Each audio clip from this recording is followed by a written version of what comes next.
Ladies and gentlemen, this is the main event of the evening. And now, it's time! Assalamu alaikum, everyone. Welcome, one and all watchers and viewers and listeners, great and small. And what an episode, or rather show, we have for y'all. It's been a busy week with so much going on. There was the notorious secret marriage sex scandal, and then there's a viral video associated with my X handle. Some of these things and others we will talk about today, and others we will put off for a week or so after a bit of a delay. But as per the itinerary, we have our co-host, whom I will be introducing soon, and we have a guest, former communist, who will talk about his journey towards religiosity, and then there's of course the issue, the one we mentioned, of Trump tariffs, how it affects us, and what is the Islamic ruling on this matter, and what can we gain from a deeper insight in terms of all of the geopolitical chatter. I think that's the list covered, is it not, of our itinerary? So let's go ahead and introduce our co-host. I'm going to bring him to the stage right now. Assalamu alaikum. Wa alaikum salam, brother. How are you doing, bro? I'm doing great. Alhamdulillah. Everything is good. Great to have you. Excited? Of course. Yes, I am. And we're excited to have you. Of course, we will lean on your insights and expertise and your learning for some of the topics today. This is just, as I said, to familiarize the audience with you. Of course, ordinarily, when you have someone from a Middle Eastern background and Arab from Palestine, as you are, we would, you'd hear this careful hal and all this kind of stuff. But as we want to maintain the standard that this is English, our podcast, and we want it to be high-end English, we will refrain from pretending to have better conversational Arabic than we actually have, and lean into the Arabic for the actual Islamic benefits and the terminologies and proofs and whatnot. I hope you approve of that.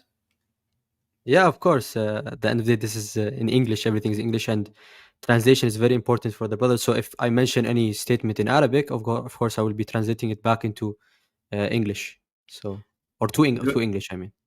Great. Because, of course, we have, I was going to say rivals. I don't know if you would call them direct rivals, but there are, of course, huge podcasters, particularly in the non-Muslim space, which we as Muslims also interact with. The most largest platform, if you like, the most famous one, that of Joe Rogan, who is relevant, not so much in today's discussion, but we will tackle this issue of the discussion stroke debate between the comedian Dave, I was getting say Paul for some reason, Dave Smith and Douglas Murray, and that is being discussed and reviewed and dissected and reacted to all over the shop, from the right side, the right wing, if you like, those on the side of Mr. Murray and those on the side of Mr. Smith.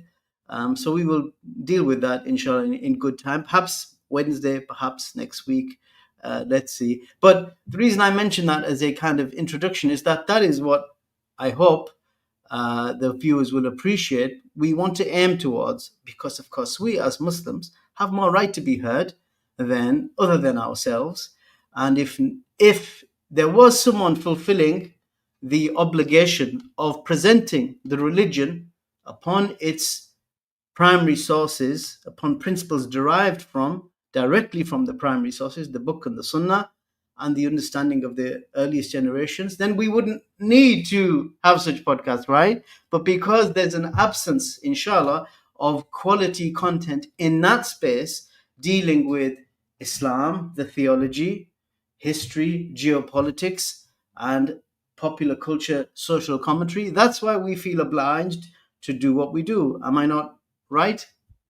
Yeah, I think even from an Orientalist point of view and the content that they produce on YouTube or other places, X or whatever, or Rumble, I think we will do a better job than they can. That's the whole point, right? And as well, having a Muslim point of view, um, a right Muslim point of view, obviously not from any other sects, from Ahl Sunnah wa Jama'ah. So I think this is great. I think we're going to do a lot of work.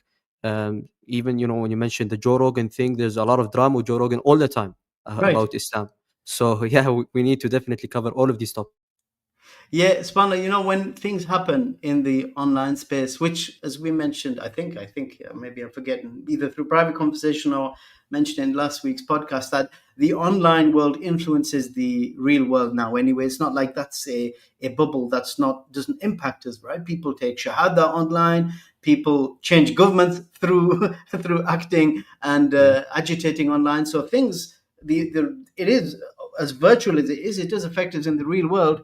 So we want to be players in that. And subhanallah, the issue of this technology and modern telecommunications allows us to punch above our weight. We don't have the resources, right, as individual Muslims to set up our own media corporations and our satellite stations and so on. But this allows us with relatively little um, technological infrastructure investment to challenge the others, or to challenge, let's say, Islamophobic narratives, or those who are calling to other than the worship of Allah, calling to other than the reverence and faithfulness to the Messenger of Allah sallallahu alaihi wasallam. So this is a great opportunity, and I hope you and I together are able to really make a big dent. And of course, the viewers and the listeners, at the very least, we hope you subscribe and like and help spread the word. We really do. And I know I'm speaking on behalf of the Truth Seeker, but he will maybe say more about this himself shortly. But I think we really do believe we can do something unique because of our faithfulness, inshallah ta'ala, to the deen, to the pure deen, to Ahlul Sunnah wal Jama'ah. I hope we can really make a big difference with quality analysis. As you know, when we talk about something, we go guns blazing. We do our research in our existing channel, and this time we're going to be able to react more live as things happen in real time without having to wait 2 or 3 weeks for a difficult to put together audio video project presentation. This time, inshallah, it'll be a bit more like that, a bit more rapid, not hasty, but with a bit of due diligence, because of the opportunity to do these lives, and because we've shared the burden between myself and Truth Seeker, and who knows who else later on in the future, inshallah, then we can keep on top of these things, and we will, inshallah, show the difference in qualitatively and quantitatively, inshallah, between our reaction, the reaction of the people of Sunnah, compared to everyone else. What say you, brother? You mentioned some really good points. I completely agree with you. I'm from an Arab background, right? So it will be shocking to a lot of maybe Western Muslims, people that live in the West, that the English scene is very influential to the Arabs, like the youth, like in middle schools, high schools, they don't even know what's going on in the Arab scene, like the drama between sheikhs and thing, and just like you guys have drama and or issues that arise in the English scene, we have tenfolds that, and the brothers who keep up with it will know, right? There is so much that I don't even keep up with it because I honestly see a lot of waste in that. But when you kind of realize this, that even the Arabs are watching what's going on in the English scene, you kind of see that things have really changed, right? With the internet, with things like that. Like um, before, without the internet, you would need like government level funding to have like a Mm, media outlet, right. right? Now it's just brothers that they're doing the research, they're doing the work. Obviously, we're not going to be coming up here and speaking to an audience, except that we have the research done and we have the work, and we have the backing of scholars. When we want to go back to an issue, we don't know, obviously, but alhamdulillah, this is a big opportunity. Me and the brother have so many ideas, so many projects, so many things, complete playlists and series, 20, 10, 20, 30 episodes about some, because my specialty is in the response to ulama al-kalam, right? So we will be going into so many new things. And as well, as I told the brother um, previously, having a live stream, having a following, it's very good, because we can interact with you guys. You can tell us what you want. So in the future, we will be doing polls, as example. Let's say we have like 3 playlist ideas, so you guys will be voting on which one you want, bi'idhnillah. So yeah, it's endless, honestly. It's just about putting in the work, and obviously, me and the brother, we are all in on this. Like, we want to have a change, and yeah, we will see what comes soon, inshallah. Inshallah ta'ala, inshallah ta'ala. Great, great. So with that preamble, with that introduction, I'd like to bring on a guest who both Truth Seeker and I will be interrogating politely about his background and what he does and things of interest to him, to get the ball rolling. So I hope he is ready, he's backstage. Let's introduce Dr. Latif. Assalamu alaikum. Wa alaikum assalam. You can hear me? We can hear you loud and clear. How are you doing, brother? Doctor? Alhamdulillah, very good, Abdul Rahman, very well. And yourself? And Truth Great, Seeker as great. well, salam to you. Alhamdulillah, akhi. Great, fantastic. So we advertised in the, what would you call it, the description box of this show, that we will be speaking to an ex-communist. And of course, that was a reference to yourself. Neither I or Truth Seekers Yes. are ex-communists. So without standing on ceremony, let's get into that. Tell us how and why, and you're an ex-communist, and how you moved on from there to other things, and then we can speak about those other things as well, inshallah. Sure. I mean, it's a long story, so cut me if I'm waffling on, if you need to speed up. But um, I'm 55 years old now, so my journey began in my early teens, actually, when I was about 12 or 13. Surprisingly, I was quite politically aware at the time. So Wow. in the early 80s, growing up as a young Muslim in St. Albans, there's a couple of things that really shaped my outlook on life. First was the early 80s was a revival of the anti-apartheid struggle in South Africa. I used to watch the news with my father, rahimullah, and he was very, very sympathetic to the plight of black South Africans, and he would talk to me about it. And also having experienced racism, as most ethnic minorities did in this country, felt very passionate about it, and he inculcated that passion within myself. That was the first. Secondly, the Israeli invasion of Lebanon and the sheer brutality which the Israelis are known for also shocked my system, and I realized it was a terrible world that I felt had to change.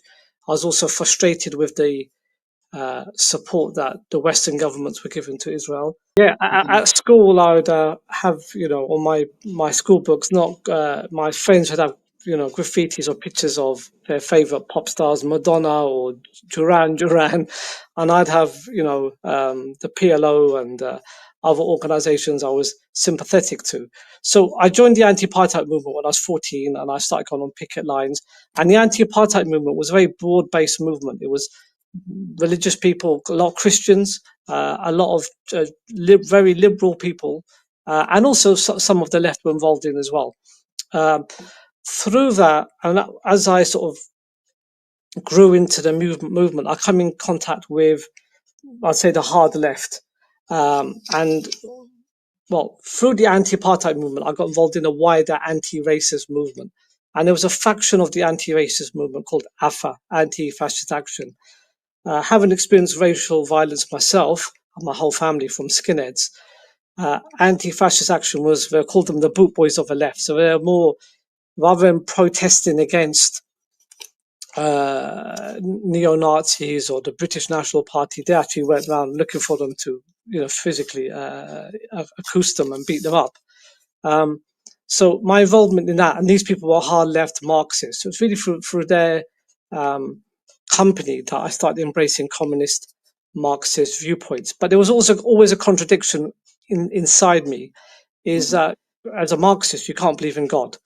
But I still, within me, knew there had to be a God. So let me just pause it. You can't believe in God as a Marxist? It's not like a As, personal, private thing, or? no, it's to believe in the existence of a creator contradicts Marxist, the whole Marxist concept of man, of history, of society. That Well, sorry to religion, interrupt you, brother. It's because, isn't it because they think that it's used to control the masses, yeah, like by the religion bourgeoisie is the class? opium of the masses, and religion is a social construct designed by the ruling classes to keep the oppressed classes, to tell them keep on suffering, and there's something better for you in the hereafter. And so Marxism, in a sense, is really a reaction, a European reaction to Orthodox Christianity. Because, in a sense, some of the Marxist analysis of religion is true of Christianity. The church was in league with the ruling classes, which oppressed the peasants and even the bourgeoisie. But that analysis can't be now lifted and transferred to the Muslim world because there was no alliance of scholars and state against the general masses. That didn't happen at all. But Marxist theory itself, the theory of historical materialism, all economic material forces determine history. There's no place in God in this in this in this ideology or in this paradigm. Right. There was always that contradiction within myself, but I sort of went along with it because these guys were, as I saw it, were doing good work. They were fighting racism, fighting fascism, but anti-imperialist. They also become my closest friends as well. So there was that bond there as well.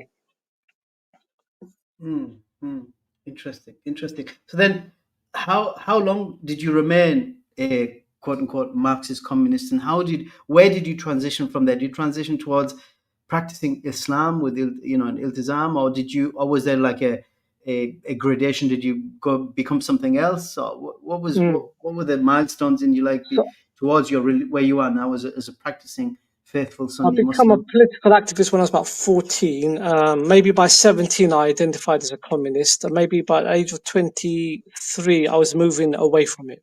So yeah, it didn't happen overnight.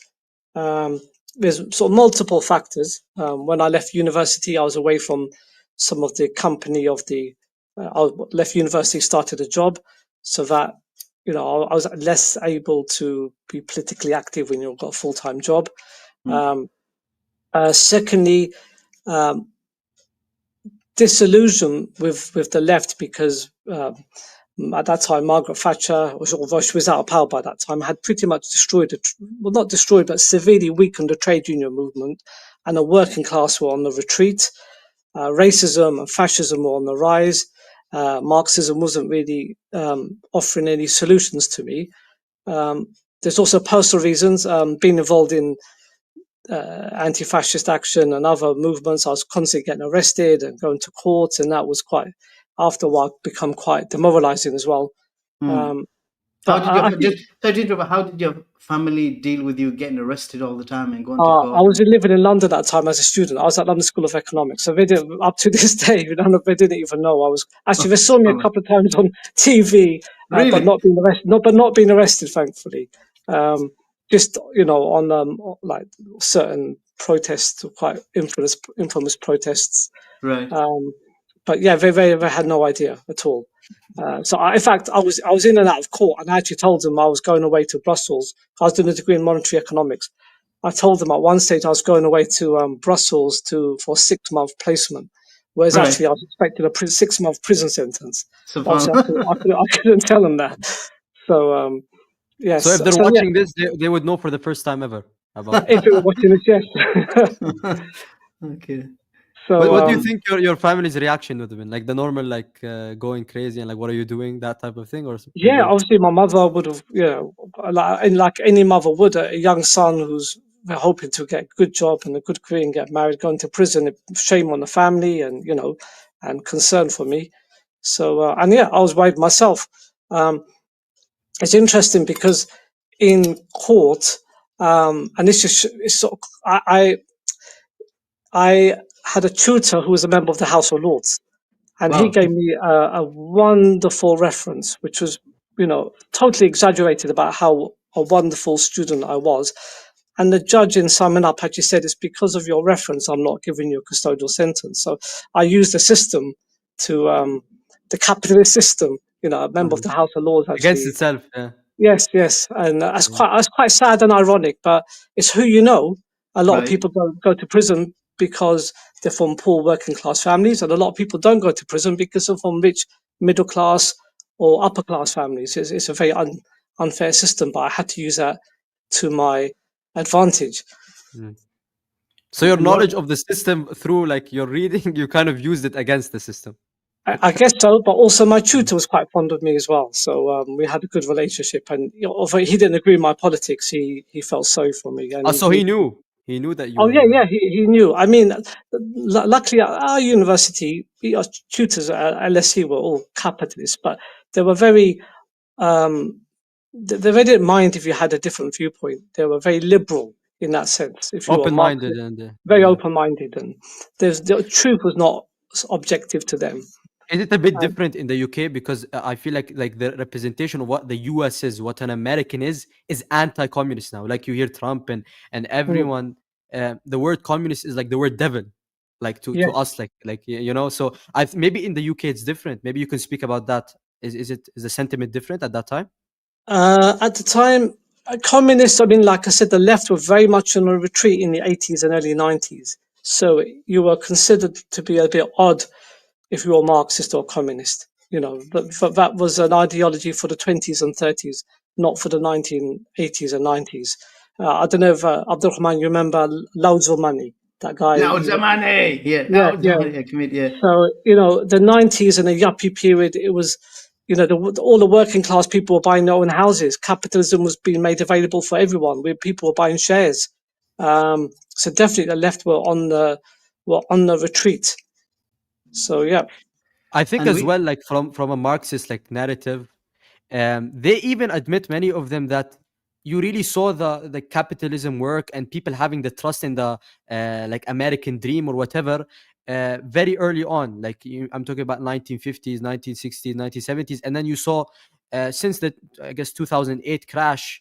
Then now the narrative is that from the Marxist, as far as I know, is that this is the downturn.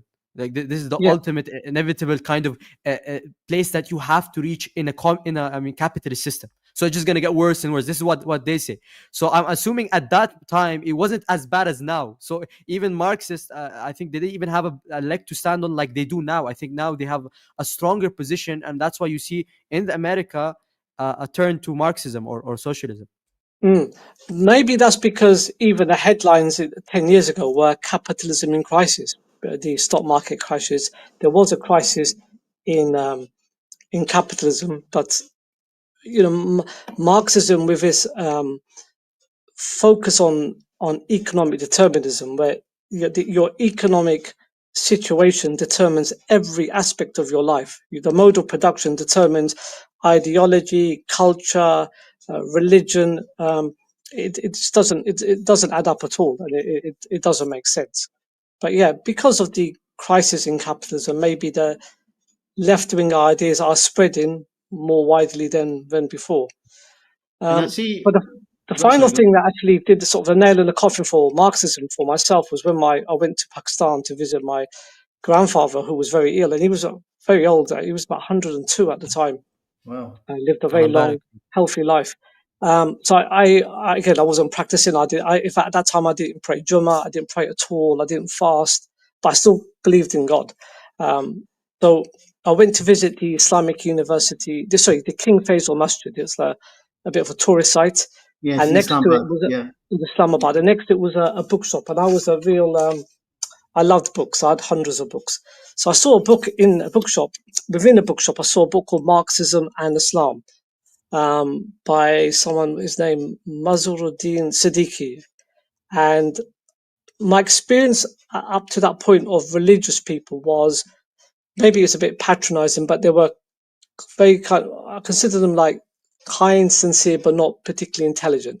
Right. The religious people I'd come across, certain Jamaats, if I would ask them questions, would quickly get upset with me or be unable to answer my questions. But this book, Marxism and Islam, was an absolutely devastating refutation of key Marxist ideas, particularly historical materialism and the Marxist concept of a state. But it also looked at other aspects of Marxism. What it did actually, it looked at the internal contradictions within Marxism and then gave the Islamic perspective. For example, it explained that the idea that economic and material forces drive history contradicts the Islamic belief of qadr, and also explained that of the reality is that economic and material forces influence history but don't determine, because Marxism is a very deterministic ideology. You know, there's going to be inevitable move from feudalism to capitalism to communism. It's linear. It's going to happen. It's predetermined. Yeah, he did an amazing job, and that really created huge doubts in my head about Marxism. And then, alhamdulillah, I was very fortunate to meet certain brothers who were studying at the Islamic University of Medina, and that's how I embarked on my path to Islam and to the Salafi Dawah. But in between, there was a period where I was, as a revolutionary socialist, I was moving to other revolutionary movements. So I started reading about Shiism, and I was also looking into sort of the jihadi takfiri groups because they're more aligned with my worldview. But that thankfully didn't last very long. And we see in your avatar, you've got IH. I know from seeing before that's Islamic history or something, or Yes. that's what your academic specialty is. How tell me about that, because obviously you did this. Well, maybe not so obvious, just because I know you did this quite later on in life. You kind of went back to the academia. So why did you focus on Islamic history? What did you gain out of it? And tell us more about that. What your theses and everything else? So, I mean, I have a PhD in medieval Islamic history. I have a GCSE in history, or at the time it was an O level, and then in my other A levels, my degree was maths and economics. So, I've always had an interest in history, like yourself, Abdul Rahman. I've always loved reading books. I did a master's in Islamic studies part time while I was working, and that's what tickled my interest in academia. Right. So I graduated in 1991 when I did my master's in 2005. So I worked full time in between that period. And my supervisor in my master's recommended that I do a PhD. But again, because I was working, had to wait another 10 years Wow. to do that. I had a full time job. I had family, I had children, bills to pay. These things don't come cheaply. But yeah, why did I do I was actually as I was becoming more coming to the Salafi Dawah, some of the people I was engaging with were Shiites.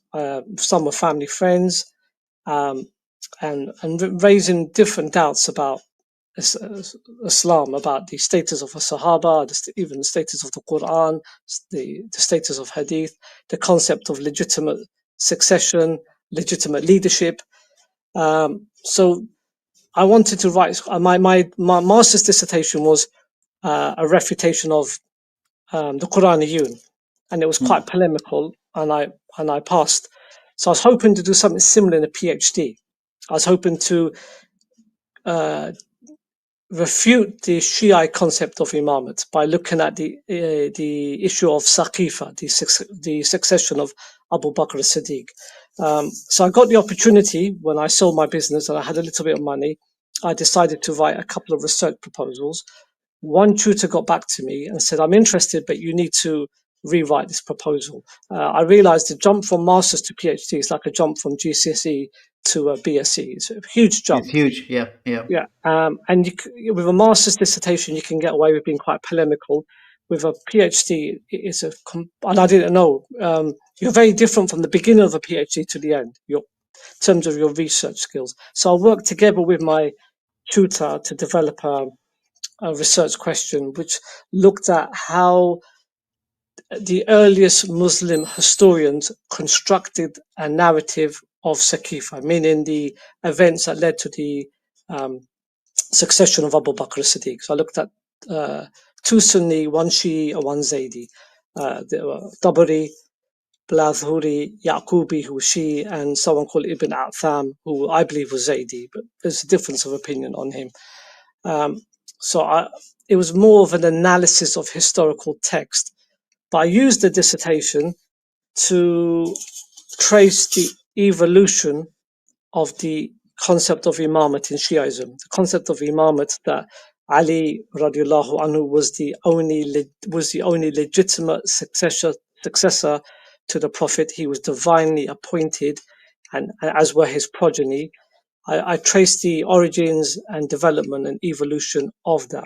So that's sort of my contribution to, I guess, refuting Shiism, because I showed that the concept was quite fluid for the first roughly 3 centuries of Islam until it got consolidated after the death of the 11th Imam. There was no 12th Imam, and they had to concoct this belief of a hidden Imam, and the issue of him returning one day, him going into hiding, and fixing the number of Imams to 12. So that was one of the objectives of my dissertation, was to show how this belief evolved and developed. Interesting. And what, in terms of transferable skills from doing, as you mentioned, there's a huge jump between a master's and a PhD. What transferable skills did you take on board from that PhD that have helped you, I suppose, most important, most interesting for us in terms of Islam and outreach and representing the religion in an intellectual capacity? I find it much easier to read large amounts of text very quickly and take out the salient points, because when you're reading as an academic, you don't necessarily read the entire text, but you're actually reading with a purpose in mind. You're trying to extrapolate certain information. You don't always have to read a book cover to cover. So the critical thinking skills really, being able to deconstruct um, other people's ideas, being able to, the difference between summarizing and summarizing and synthesizing information as well. So you can sometimes have different pieces of information, different text, and you can bring them together with a slightly new idea or slightly new concept. So yeah, the research skills have been very useful, and I've written a few articles now on the Nusayra, the Nusayriya in Syria. When the Aga Khan died, I wrote I've written small articles about the belief of the Ismailis. So yeah, it's useful. I'm looking to do something maybe on the history of Zionism as well at some stage. I'm thinking either history of Zionism or the whole concept of the Jewish race as well. There's another interesting topic, but that be for another time, inshallah. Sure. And what about once you got your PhD, Mabruk in the Padre, congratulations. Was there a pull either from academic circles, or did you feel yourself inclined to take in a teaching, a lecturing position, or even full time, academia, or did it not attract you at all? So with 2 weeks after or a couple of weeks after my Viva, COVID happened. So I didn't even have my graduation ceremony because of COVID. And that with COVID, I got COVID a year later, and I was ill for about a year. Wow. I'm completely recovered now. So sort of 2 years out, 2 to 2.5 years after my getting passing my PhD, I was unable to really make full use of the PhD. And then I decided to do something completely different. I saw a couple of lecturing jobs, but a huge amount of traveling Right. and a huge amount of work, as is the case in any teaching profession. Right. So I decided to do a completely different role, work in charity consultancy, because I've been in the charity sector, having set up a school, a masjid, bookshop, a project for ex-offenders. I've set up lots of charities in the past, so I'm now working as a charity advisor stroke consultant.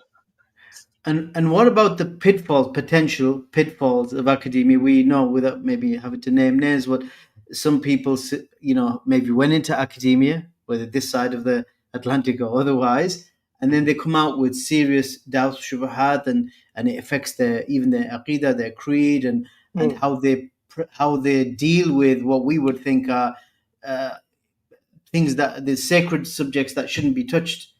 um, how do you what advice would you give, first of all, to people who maybe are concerned about what leads to what could potentially lead to this kind of scrutinizing what should be certain in terms of our religious principles and religious sources, and also how to potentially avoid them, and how did you deal with shubahat and doubts that arose, if indeed they did?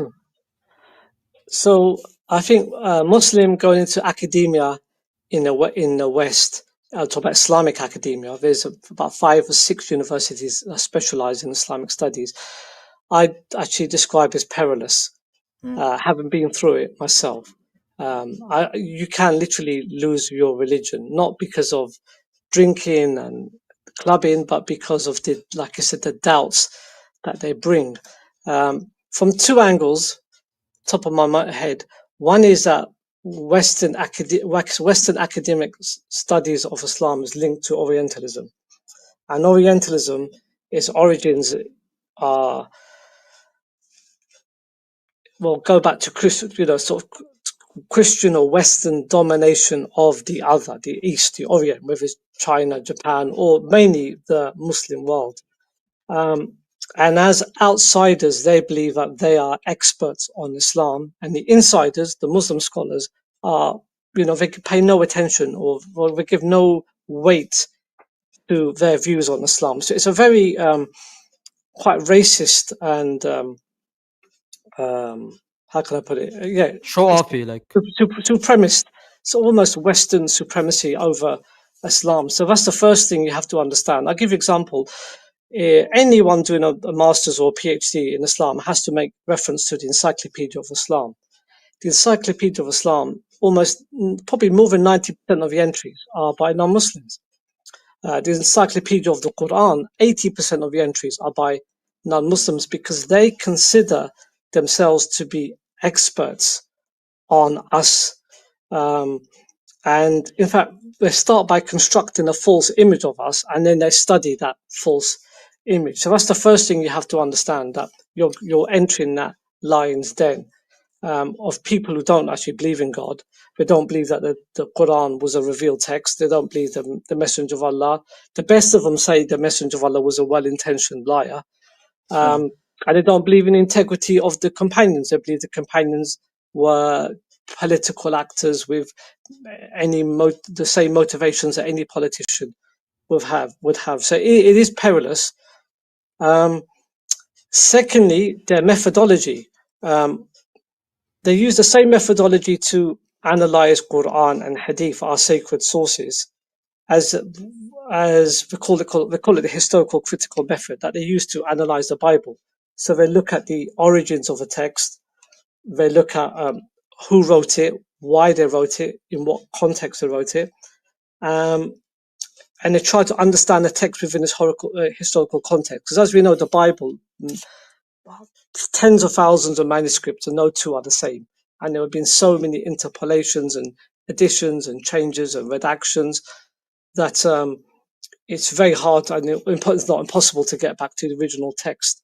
They apply that same source historical critical method to the Quran and to the Hadith, and they can be very intellectually deceptive. So, yeah, like I said, it's very, very perilous. How to protect yourself? Well, first of all, see if you really want to go into academia or not. But secondly, be very grounded in the fundamentals of your religion. Understand the authority, the history of the Quranic text, the history of Hadith, and understand the doubts that the Orientalists will bring. There's certain books you can read. A.L. Tibaway is good. Edward Said is good. A woman called Mariam Jamila wrote some excellent works on Orientalism. I think Ziyadun Sardar, I think, was another author who wrote on Orientalism. So immunize yourself before you enter the lion's den. Right, right. I have a And question for the go brother ahead. quickly, Akhi. Sure. Um, Akhi, I don't read that much work from the Orientalists when it comes to specific historical things that happen, especially in the first 2 centuries of Islam, because I feel like that's where most of the discussion happens. I mean, the important discussion, aqidah wise, or with the Shia, Yeah. with that type of thing, right? So, based on the works that I have read, I found the work, the writings of the Orientalists very weak. I think maybe their strength is more like in the future, like more on things that are closer to our time and things that don't really don't have to do with aqidah as much, or like important issues, right? But how would you compare the Orientalist writings in terms of their strength? And I'm talking about PhD works or any other work or a book, right? Their writings, the Orientalists and Muslims, meaning our own scholars close to that time, like Ibn Kathir or Tabari later on, or other scholars that we have in general. I mean, the Orientalists used the books of Ibn Kathir, Ibn Athir, Zahabi, and all others, but they did synthesize their works, and they looked at other factors, economic factors. They looked at sort of political factors. So they made use of these works, and they built on it. I agree. When it comes to the first 200 years of Islam, I would never touch any Orientalist work, because as far as they're concerned, that period of history is too far back for anything authentic to come out of it.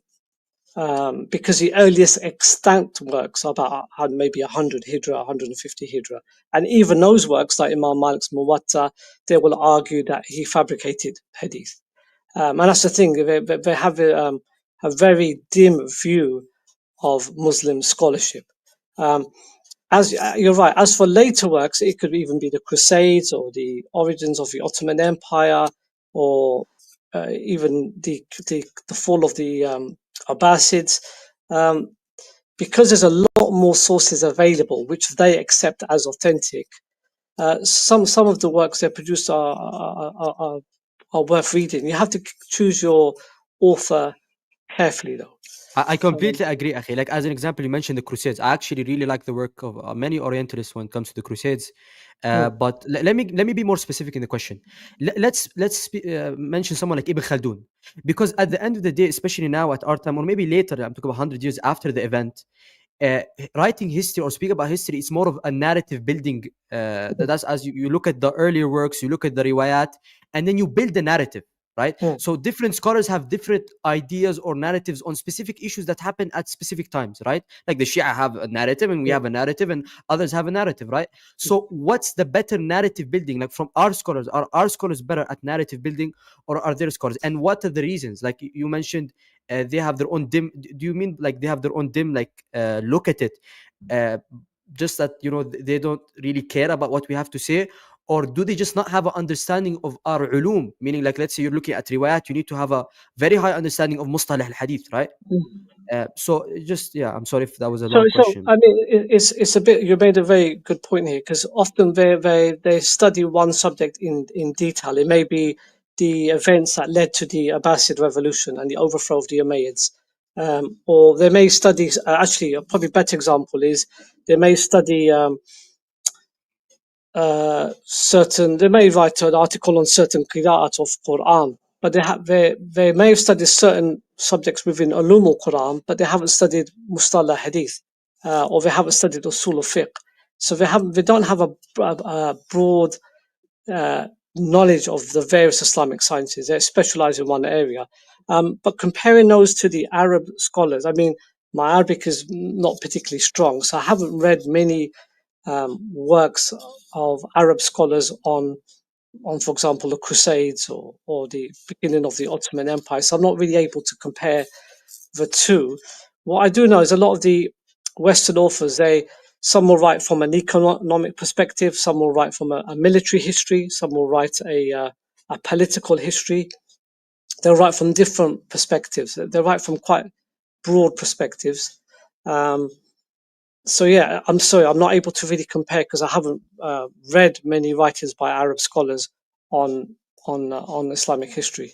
Yeah. I heard a very good theory on this actually from a Muslim academic, a Western-based one. Not more than a theory, actually, I think is one of those that bears quite true, which is this is an issue of projection because their own civilizational foundation in the West is Christianity, dare we say Judeo-Christianity, which is a bit of a misnomer. And because they themselves don't have a rich history of isnad and of solid salaf that they can lean on for their first 2 centuries, they project that onto Islamic scholarship as well. If, in other words, if our own our source texts are very built on sand, shall we say? Yeah. It's a structure that's not solid. We're going to project that onto Muslims as well. If we can have, something verbatim, word of God, verifiable, traceable, incontrovertible, back from the Prophet ﷺ towards through the scholars who wrote about it and narrated from him.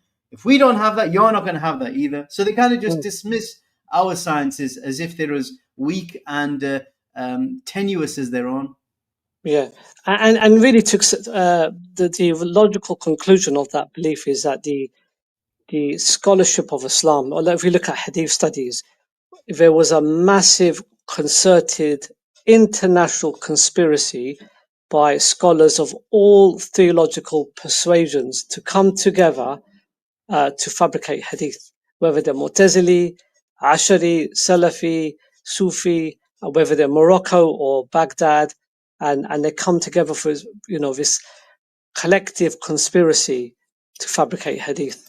It doesn't really add up at all. What they're doing is actually attacking the integrity of really the entire scholarly class of of Muslims, basically, but the ulama, and they Yeah, were akhi, keep in mind, fabricated. like, as well, like this is just based on like a imaginary world where no one is gonna expose them. So imagine these are hundreds of scholars. They're all Mm, in on it. So mm, at not one point in time, one had a specific reason to out everyone. mhm. Like come on, like so this is something that like out of like a movie, right? When everyone's in on it. You're the butt Yes. of the joke, and everyone is in on it, right? So, and the thing is as well, where is this standard when it comes to other religions, or you get what I'm trying, where are these Mm, standards? Like these standards for the Muslims are so high, and even when we meet those standards, in fact we put those standards, we Mm. put them, yes. who met them, we put I, them. But even when we put them, they don't want to care, they don't care. Like, I think it was Professor Azami, Rahimullah. I think he made a point in the debate between Imam Ahmed and the Mu'tazila on the issue of the creation of the Quran, and it was and the debate went backwards and forwards. Neither side used fabricated hadith. I mean, obviously, Imam Ahmed wouldn't do that anyway, but the Mu'tazila never did that because they would be exposed straight away. They'd be told that's a fabrication. You can't use that. mm. So, that's an interesting point. Like, So like even and that's a very good point, right? Even early on, and you found this with the Ash'ari, even like Juwayni and that type they didn't really mention, as you said, they didn't really mention weak hadith or narrations. Now maybe they use later on they did, like ilm Subki kalam and logic Suyuti to did. justify their arguments. Yeah, they themselves they surrendered the position, right? So think about it, right? Let's say I'm an Ash'ari, I'm from people of Ilm al-Kalam. Let's say, why wouldn't I mention weak narrations? And then when someone mentions it's weak, then we expose the whole science, Mm, that's right? right. Yeah, So yeah. so it doesn't make any sense. Now, of course, some people are gonna say, "Oh, Suyuti, Subki, that was later on," and they did mention weak narrations, and they were outed by other scholars. It's not Yes, like they would yes. just said it and then no one said anything, right? And this was hundreds and hundreds of years after. But Like Abdul yeah, I Rahman think said, they project what happened to the Bible to hadith. yeah, it's like why can they have that we can't? Exactly, yes. And And even they the use that atheists, same methodology. yes, and even That's the so atheists common. that are gonna study Mm, these sciences, how are they gonna accept that this is the truth? mm, How are mm. they gonna? Because this is a conflict between them and themselves. Yes. Yes. SubhanAllah. Let's move on because I know you mentioned that we were hoping to have you partake, but because of timing, we could quite match schedules when we did uh, the stream last week and covered Hindutva Zionism, or Hindu extremists masquerading as white nationalists in order to support Islamophobia, particularly here in the UK, and the Zionist violence overseas. You have an interesting story of a Hindu revert stroke convert to Islam. Could you share that with us, please? Yeah. Yes, he's a young man, I think age of 19 or 20, from a Hindu Brahmin family in Gujarat. And I've known him for a few months now, but other people from a local masjid have known him for about a year. He embraced Islam about a year ago. And he's told me that obviously, as an international student studying in the UK, he's from quite a wealthy family. His uncle's in the RSS. He's personally witnessed as a young teenager Muslims being lynched.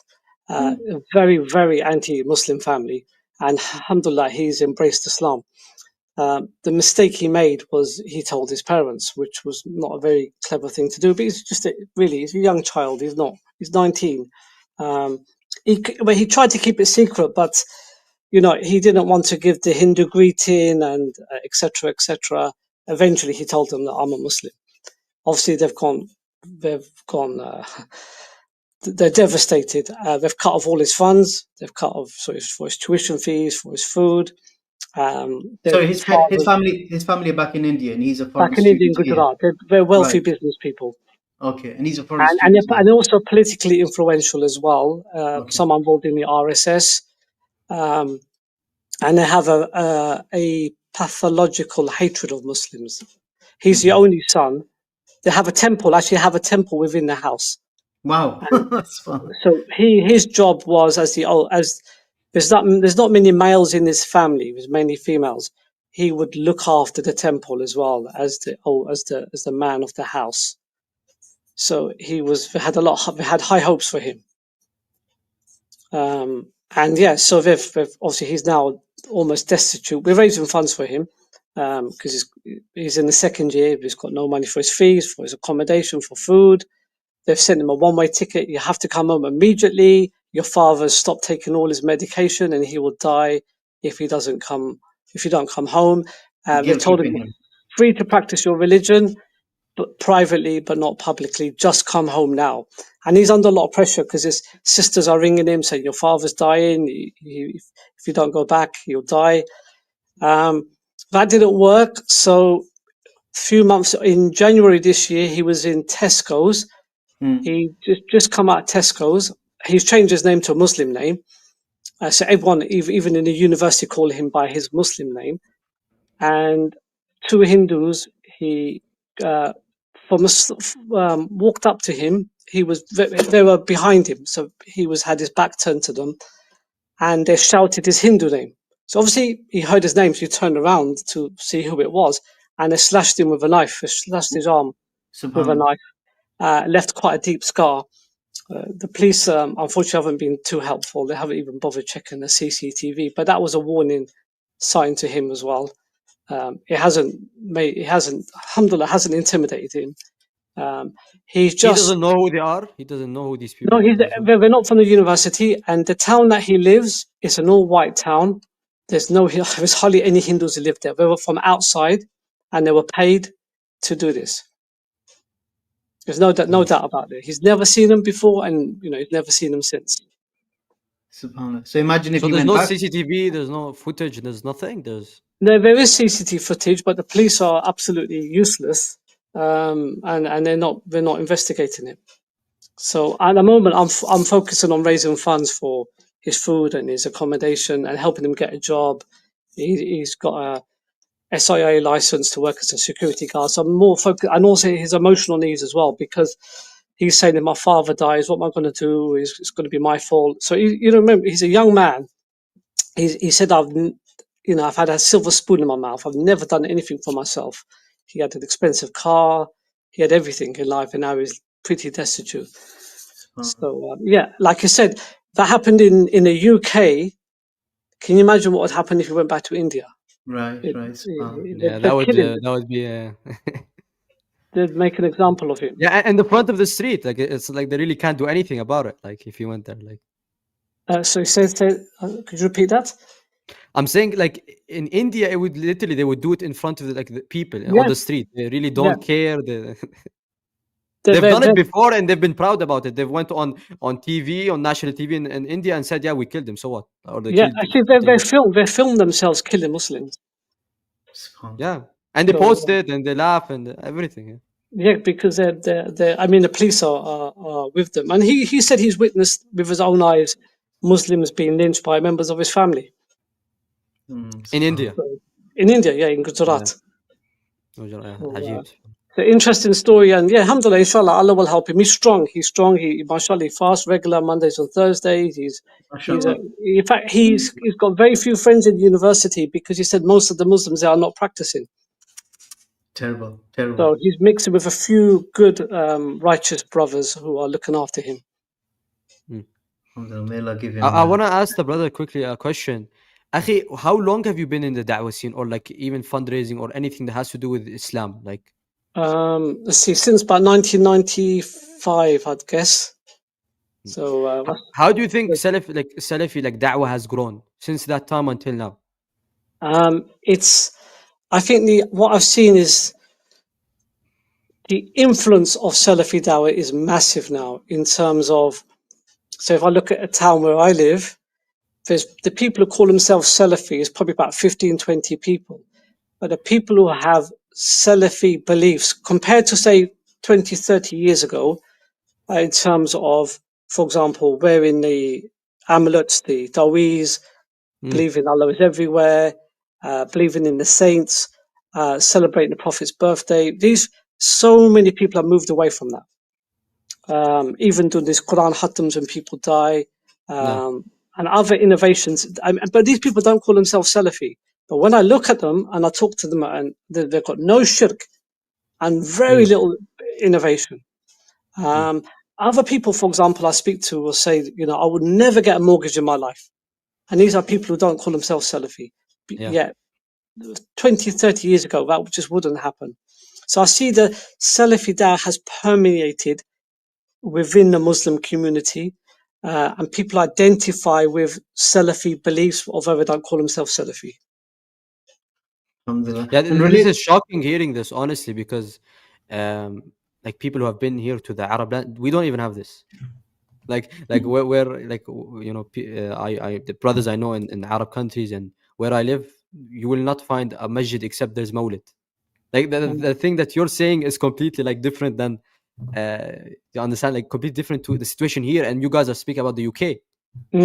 So this is shocking. It's a distance travelled as well, because most of the people from Bangladesh, Pakistan, Gujarat were from Barelvi Sufi background. So I remember as a young child, every Thursday we'd put food on the table, we'd read Quran over it, bless it, and then eat the food.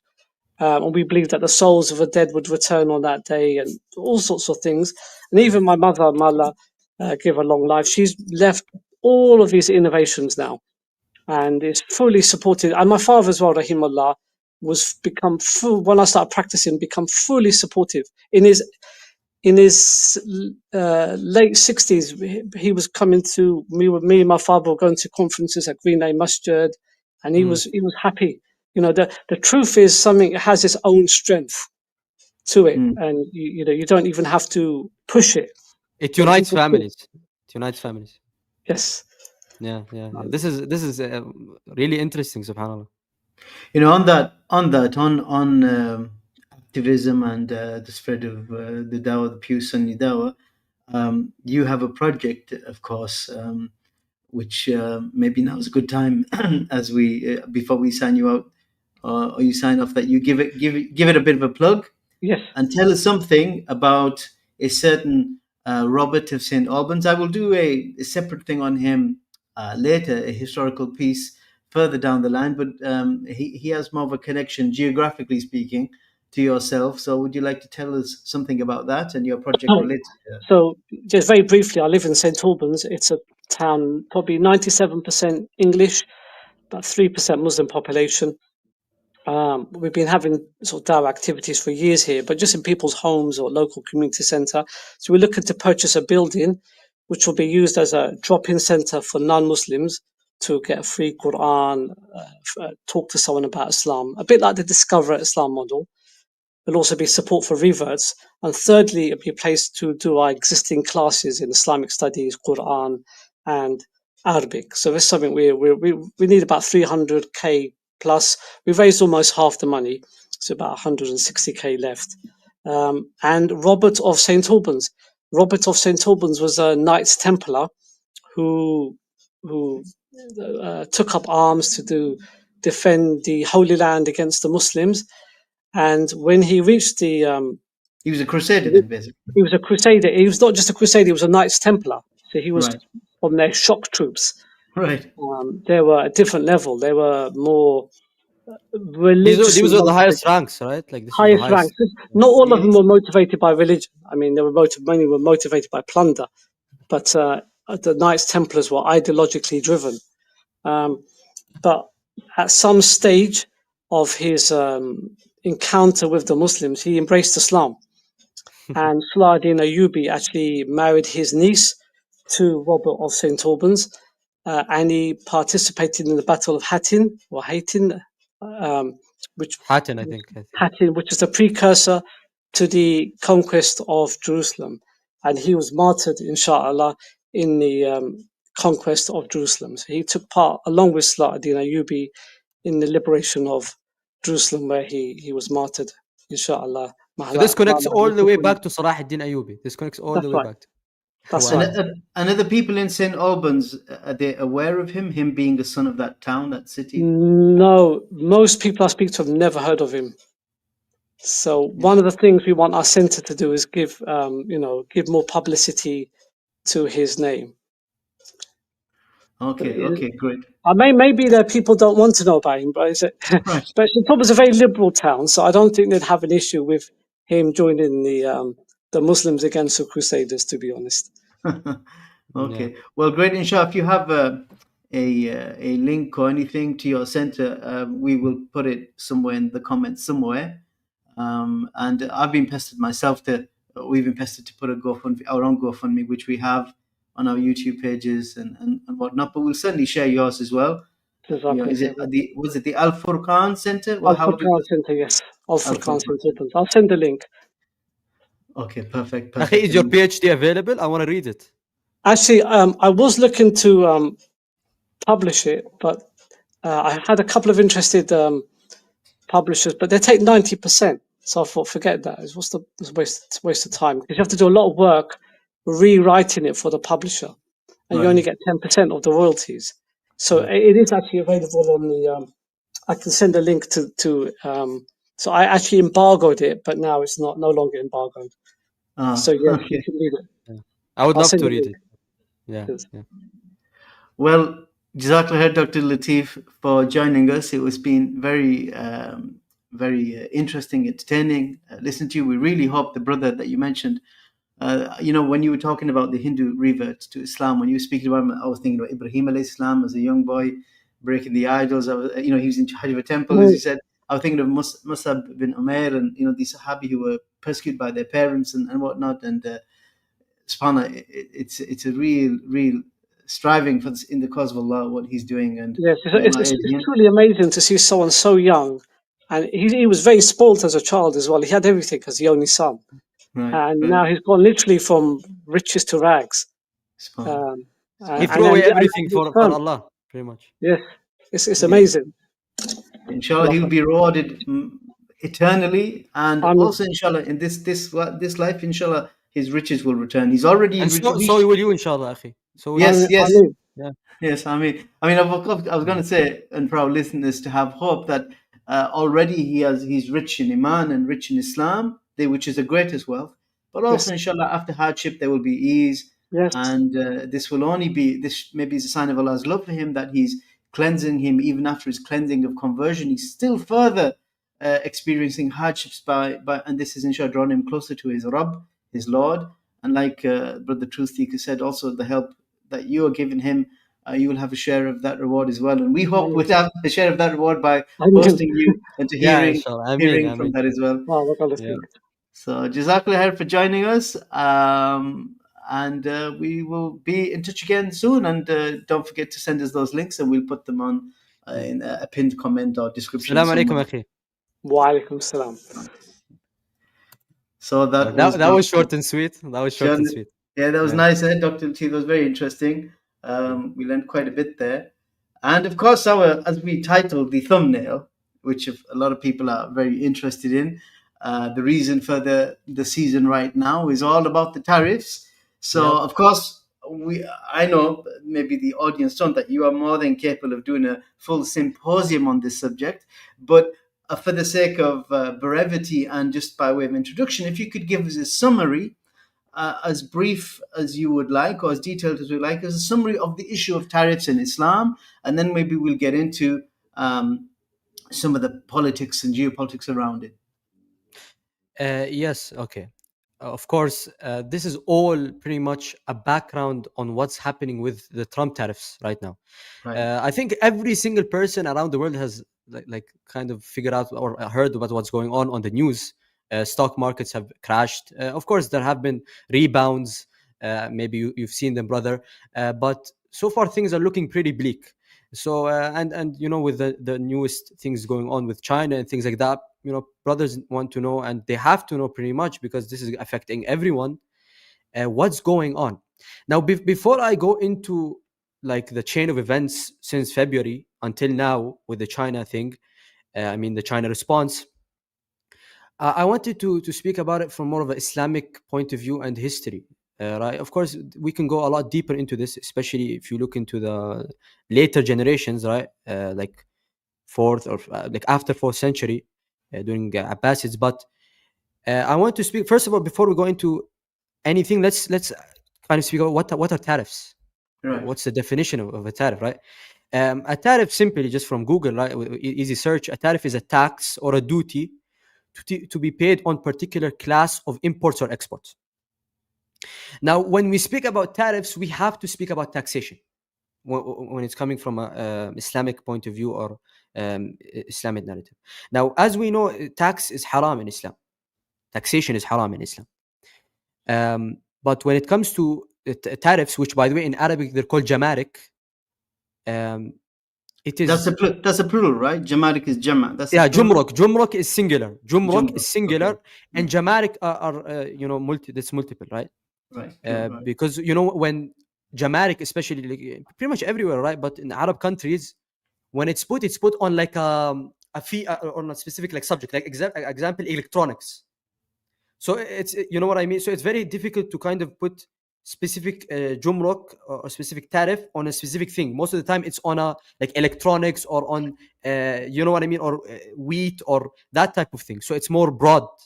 Right. Because there are many, but sometimes they are specified, like especially when it comes to smartphones or computers or things like that. But even then, you can go into the depth of it. You know, there are chips, there's processors, there's GPUs, so it's very complicated. So most of the time, it's a one tariff thing. So let's say 20% on all electronics or whatever. So we need to speak about taxation. Now, the first thing I need to mention this narration from Al-Bayhaqi when we get into this issue. And this hadith, by the way, it's not marfu'. So it's not the speech of the Prophet ﷺ, it's the speech of a Sahabi, Umar, and it's narrated by Anas. It's in Al-Bayhaqi 18,543. This is the number of the narration if you go back to Al-Bayhaqi. Narrated from Anas radiallahu anhu that Umar ibn al-Khattab, may Allah be pleased with him, ordered that 1/2 of 1/10 be taken from Ahl al-Dhimma. Now, Ahl al-Dhimma, akhi, are the non-Muslims living under Muslim rule and protection. Right? They're giving aman, they're giving protection by us. And that 1/10 be taken from those who were not living under Muslim protection. Now, this is very important because this is the situation we are in, example, in Arab countries, right? Because this would be the scenario, right? Where a kafir country, we import or export, we put these, or, you know, when they, when we get goods from them, we send goods to them, we put this tax, right? Or the jumruk. So they're outside the, be careful with the word Dawah, but they are beyond the Islamic borders, or they're within the Islamic borders? What specifically? These non-Muslims who are being no, like as an example, being taxed. As an example, like America has trade with a Muslim country, Saudi. Right. This is the scenario we're talking about. And we are talking about the dhimmis themselves. Right. Because like as an example, like during the early days, even now, right, you would have traders, you would have people getting out of the country, buying goods, and then coming back to the Muslim country to sell. Right. Now, now we're going to come to the Muslim, because now if you noticed, we spoke about Ahl Dhimma and we spoke about the Kuffar. We didn't speak about the Muslims yet. Right? This is because this is very important. So now we're going to go to another hadith. It's in Sunan Abi Dawud. In this hadith, it says the ushur, which is 1/10, is to be taken from the Jews and Christians, and there is no ushur for the Muslims. Now, this hadith, some scholars have weakened it, but this is well known, like pretty much consensus amongst scholars, and you will find this in the Mawsu'a al-Fiqhiyya al-Kuwaitiyya, the big, large, over 50 volume work, pretty much encapsulating every single qawl on every single issue from all the madhahib, not all the madhahib, the 4 madhahib. Sometimes they go outside of that. But yeah, it's pretty much ijma' that this is not taken from the Muslims. This is taken from the non-Muslims. So this is a very important distinction, right? Now, taxation is haram, as we know from the well-known hadith, لا يدخل الجنة صاحب مكس, meaning that the person who collects taxes unjustly will not enter paradise. And I think, akhi, that's a very scary hadith, right? You hear these type of like statements from the Prophet when it comes to something very serious. And this is a kabira. It means it's from the kaba'ir. Because when an issue is spoken like this, when there's wa'ad, when there's when there's insurance of going into hell, right, or a threat of going to hell, that means it's from the kaba'ir, as al-Dhahabi mentions in Kitab al-Kaba'ir. So this is like one of the things that takes action from being a minor sin to a kabira. So I think now we can have an understanding of what it is and what's the hukum, right, for the Muslims, the dhimmis, and the non-Muslims. But I wanted to go into it from a historical point of view, because historically the idea of maks, right, alhamdulillah, like first especially 2 centuries of Islam, we were very careful with it. We didn't really tax the Muslim ummah. You saw a lot of mukhalafat, a lot of things that went against Islam by a lot of rulers at that time. But alhamdulillah, you found that when it came to the issue of taxation, there wasn't any taxation for a long period of time. And this is very interesting, right?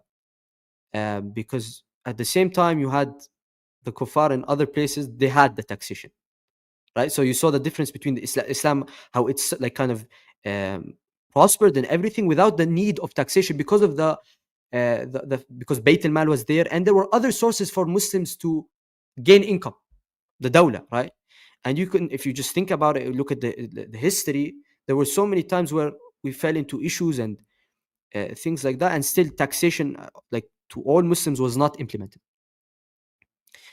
But when we go historically, I think we need to go to a specific point in time where this began. A specific point in time, the treasury went bankrupt. The Muslim treasury went bankrupt and became idle. So what happened was salaries became no longer available during the days of al-Muttaqi. Okay, and this ruler, he was from the Abbasids. So you found the first implementation of taxation during the Abbasid Empire at the beginning of the 4th century. So after this time, he began imposing taxes on people for the first time pretty much in Islamic history. And I just wanted to mention as well something very important, because now in the discussion of taxation and whether it's haram, whether it's not haram, I don't know if you've looked at this, brother, but there are many people coming and saying, no, it's okay, and they're trying to justify it. The first scholar who really spoke about daraib and taxation and their permissibility or them being haram was Al-Izz ibn Abd al-Salam. Now, it's not like the discussion wasn't there, but he's the one who really spoke about it in depth in his book, Kitab al-Qawa'id al-Ahkam. So he was very harsh on this issue. He said this is from the issues that are ma'lumun min ad-din bil-darura, that are known by necessity from Islam. And he said the person who says that it is not haram, that he's actually out of Islam. He's kufr akbar mukhrij min al-millah. It's a kufr that takes you out of the fold of Islam, because there's minor kufr and there's major kufr. And even you probably know this scholar, his name is Al-Qarafi. Big scholar in the I'm pretty sure he's Maliki, in the Maliki method. And he's well known for his books in Usul. He mentioned what Izz ibn Abd salam said, and he agreed with him on it. So no one can come and say now taxation is no, it's haram. Of course, there are situations where the state and the ruler can impose taxes, and we will come inshallah soon, like to how certain conditions. I'm not going to go too in depth into it, because we only have a specific amount of time. Right. But I just wanted to mention a story quickly, akhi, about funnily enough, Izz ibn Abd salam. When Izz ibn Abd salam, akhi, came to Egypt, well-known story. The king of Egypt, akhi, he wanted to impose a tax on the market. Okay, on the traders and everyone in the market involved. Why? Because maybe you even heard about, the general about what was going on at that time, which is the Tatar. So he tried to impose a tax on the markets to equip them, and with armor or whatever they wanted to need, and food and things like that, to fight the Tatar. So he went to the merchants face to face, and he spoke to them. He told them, if you guys don't pay, the Tatar will come anyways. If you guys don't pay, the Tatar will come. They will take all your money. They will even take your necks. You will die, pretty much. And they will invade the country. And you know what happens when the country gets invaded in this way, especially by the Tatar? It's over. It's done. So Izz ibn Abd salam, he actually interfered. Imagine, with the ruler being there, the ruler of Misr. He came and he told them, listen, do not take anything from these people until you pay everything that you have, and until the money in the treasury, which is Bayt al-Mal, is absolutely finished and emptied. So I think this is a good overview, without going too in depth about certain things that as Muslims we need to, it's nice to know about. And of course, the taxation being haram as well, that's very important. But you can see here, why did Izz ibn Abd salam come and tell him this? He pretty much told him the conditions in order for him to even mention the imposition of tax. Right. Which is, first of all, you have to give everything that you can, and then as well look at Bayt al-Mal. This is probably one of the most important shurut, because I'm not going to get into the certain details about certain countries, but certain people, they impose tax, or certain countries impose tax, and then they do some things that you shouldn't be doing that money with. So from the shurut is that you should be taking, first of all, from the people who have money, meaning the higher class. Because keep in mind, this is all in the state of necessity. So tax is not imposed except in absolute necessity. The Muslims are flat broke in terms of Bayt al-Mal. The treasury is sifr. There's nothing in the treasury. And only money is taken from the rich, and as well a specific amount of money that will get them out of that ma'ziq, get them out of that issue, get them out of that situation, and then finish. It's not like going to be like a 10%. It's going to be a temporary amount of taxation, and not on the poor, right? It doesn't make any sense. So I think we kind of have a background on it, akhi, right? Do you want to go into the change of events, I think, maybe with the Trump tariffs? Yes, let's transition to the Trump tariff then, and give some insight onto that. Okay. I wanted to, of course, everyone knows what's pretty much like kind of what's going on. But there's one point I think a lot of people haven't spoken about. Trump's tariffs, because Trump, this is his second time being president.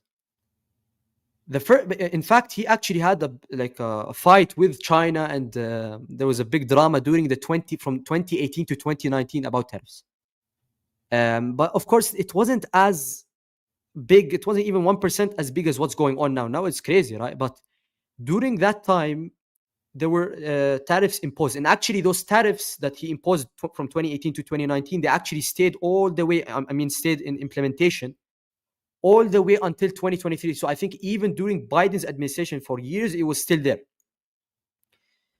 So this is not like this is the first time Trump has made some decision about tariffs, but of course, this is completely different now. Now this is a different scale, different proportion, everything. But at that time, it didn't really cause as much of a ruckus as now, not just because of like the amount of countries, and no, it was because a lot of the things that were tariffs were very specific. It wasn't like a full tariff on everything. It was on a lot of things that consumers won't really be affected by. More business people with businesses and factories and that type of thing would be affected. The only product that the consumer got affected by, and at that time there was a bit of discussion on, was washing machines, which increased by like $90.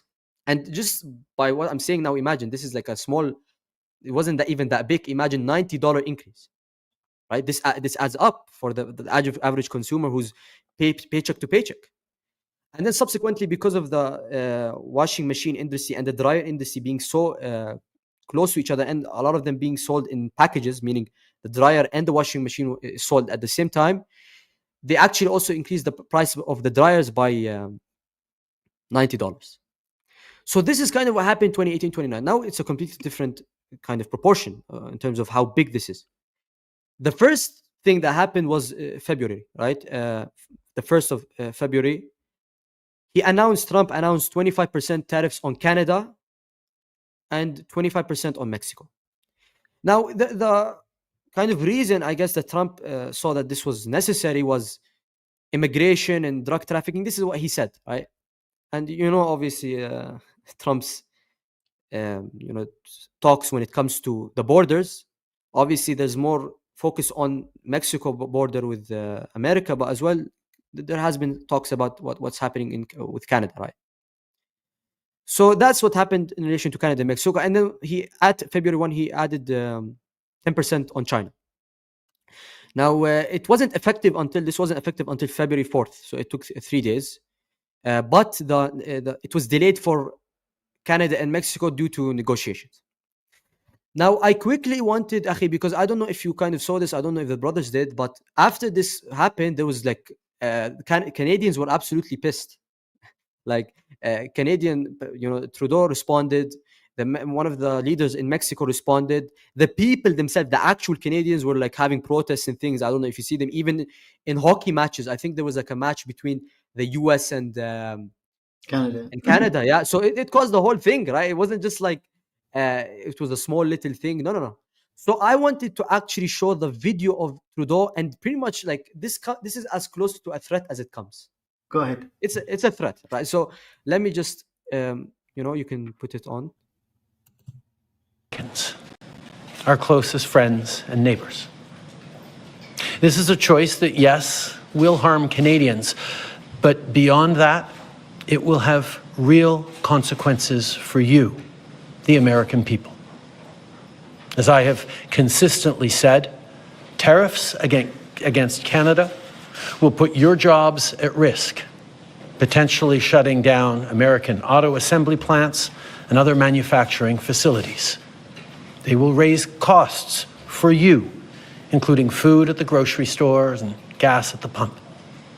They will impede your access to an affordable supply of vital goods crucial for U.S. security, such as nickel, potash, uranium, steel, and aluminum. They will violate the free trade agreement that the President and I, along with our Mexican partner, negotiated and signed a few years ago. But it doesn't have to be this way. As I've said before, if President Trump wants to usher in a new golden age for the United States, the better path is to partner with Canada, not to punish us. Okay, so you heard that, right? Right. So he's threatening them basically. And keep in mind, this is a snippet from like a 20-minute thing. And he actually addresses Trump directly. There's a clip where he addresses Trump directly, and he's very harsh. So, already things were going off to a bad start. Keep in mind, this is early, right? This is like 2 months ago. So after that happens, Akhi, obviously, like, there's a lot of drama, there's a lot of issues. But keep in mind, till this point in time, it was an issue. Like, people were like worried and things like that, but it wasn't as big as it is right now, because Trump went all out crazy, right, when it comes to the next thing we're going to be talking about. So, things happened, and then we came to April the 2nd. Now, April the 2nd is really when it kind of changed. Like the whole thing changed, the whole like discussion changed. People started getting really scared on what he called, what Trump dubbed Liberation Day. Right. So just from the like what the name of the day, this is like some big thing, right? Like he's trying to liberate them from basically being oppressed or being tricked or being conned or being cheated by the rest of the world. That's what he was saying. So he had the whole press conference and a whole big thing, akhi. It wasn't like some small thing. No, it was big. So what happened is he on this day on the press conference, he signed an executive order imposing a 10% tariff on all imports effective April 5. But now this was a 10%, but there were also higher tariffs from 11 to 50 for about 57 countries effective April 9. Obviously, after April the 2nd, everyone was going crazy. The left was absolutely, they had their shot. This is their shot, right? To talk about Trump and, say whatever they want to say. And the right were, as you know, akhi, they were on defense. Now, there were some people on the far right, like, Nick Fuentes, he didn't really like, I think he did like initially, but then when the events are coming soon, he didn't like. So after this backlash that happened, akhi, everyone was mad. Americans were mad. People from the right, from the Trump, group, the people who really loved Trump, they didn't like it. A lot of them, especially because many of them are business owners. That's what he got in presidency for. Like in 2016, was him supporting business owners and making it easier for business owners and reducing taxes and that type of thing. This is going to make it very difficult for them. Right? Even though some people on the right say, "Oh, this is just short term," but regardless, it was going to hurt them. So what happened is, after all of this kind of happened on April the 9th, they paused it. So the reciprocal tariffs above 10%, they paused it for 90 days. But this is where, akhi, we come into the things that are going on right now. He paused it for every single country except China. So you can think about it like from China's perspective. Like we're speaking about so many countries. Why did you pause it for every single? So you have a vendetta against us, so, right? Like, and keep in mind this. It was a crazy number. It was 145%. Yeah. This was this is a crazy number, right? And then you had a person, I forgot his name. He's well known. He comes on the Shark Tank. He said we should have a 400%. Yeah, right? Deliri or something. Deliri, something like that. Yeah. Yeah, he's well known. Yeah. He's like, we should have a 400%, which is honestly, I'm not an economic expert, but that's ridiculous. That would never happen. But so this is now things are getting heated, right? But this was as well big news because the secretary, the press secretary for the Trump administration, they kind of went back on what they said, right? And I want to show this video, akhi. Kevin O'Leary. Obviously, this caused a lot of issues, and this is where Nick Fuentes and some other people as well really got pissed, right? Because they lied. Let me show this quickly. Answered this yesterday. He said he's not considering an extension or a delay. I spoke to him before this briefing. That was not his mindset. He expects that these tariffs are going to go into effect. And there will be a 90-day pause on the reciprocal tariffs as these negotiations are ongoing, and the tariff level will be brought down to a universal 10% tariff. Many of you in the media clearly missed the art of the deal. You clearly failed to see what President Trump is doing here. So, akhi, basically, it's like the left are saying, so you guys, when you lie, it's art of the deal, right? It's, it's Trump way, Trump, he's playing a game, this and that, this is his style. But when the left does it, akhi, it's all wrong. Right? So this is an obvious, you could see the before and you could see the after. So the whole narrative changed, right? Before, she literally said that Trump, he's going to stay on this, he's not going to back down, because many people were saying he's going to back down. Many people was like, yeah, he won't be able to go through with that. But then after, akhi, exactly what they said happened, and the press secretary was caught lying because they changed the narrative. It was a policy shift, right? And now this is very important. Trump, this was smart from the administration, because they came and they were like, listen, if we put these tariffs and we kind of propose this to the American public, we need to put it in a specific way where it's going to make sense and it's going to make us look good, or at least it's going to make us look sensible, and the American public will accept it. So what did they say? They say, oh, listen, we're being fair. We're going to put reciprocal tariffs. So we're being fair. Just like they put tariffs on us, we put tariffs on them. So now a logical person, he's going to be like, yeah, Trump is right. Like, if you think about it, it's just fair. How come they put tariffs on us and we don't put tariffs on them? Right. So now I want to present this video because actually this whole scandal happened about how they calculated the reciprocal tariffs. Because, and we're going to get into it now. I'm going to speak about it a bit more when the video begins. But this is about the math behind how they decided the percentages on these reciprocal tariffs. And this is absolutely crazy. Many brothers haven't seen this yet. I really hope you guys focus on this.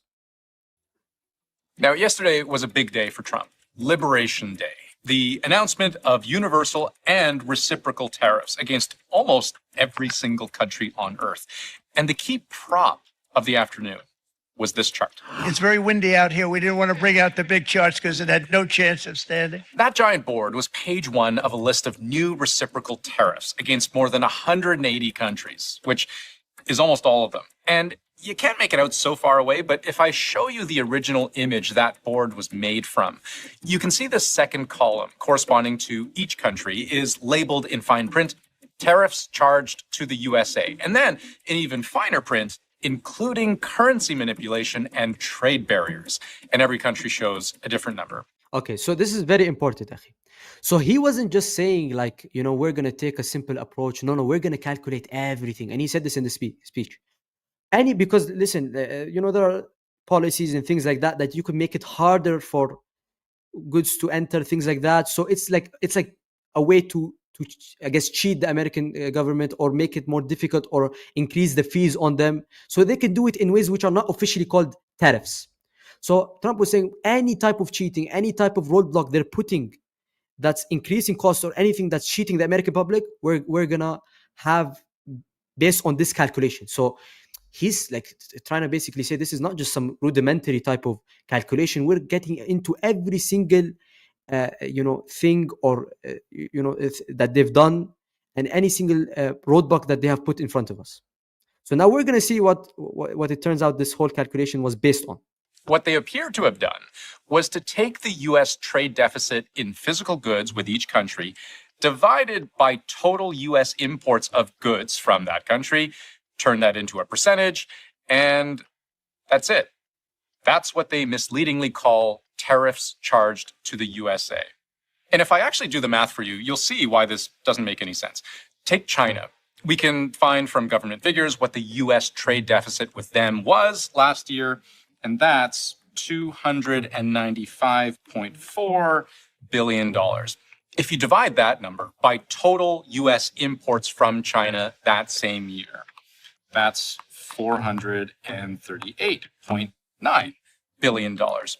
One number divided by the other, and what you get is 67.3%. And sure enough, this is the tariff, the Trump. So, Akhi, you can see how ridiculous this is, right? This is the Trump administration. These are the calculations that they had, right? And this guy, he went through every single one of these numbers and he did the exact same thing. And it turns out this is the exact same calculation they have used for every single number on that board, right? So these people, they're the people who are, affecting, the decisions are affecting every single person in this world.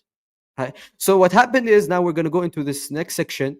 The Trump administration, they responded. They sent a paper saying, no, you guys lied on us, and no, these are not the calculations, right? So they sent a more complex type of calculation, but we're going to see that it's the exact same formula.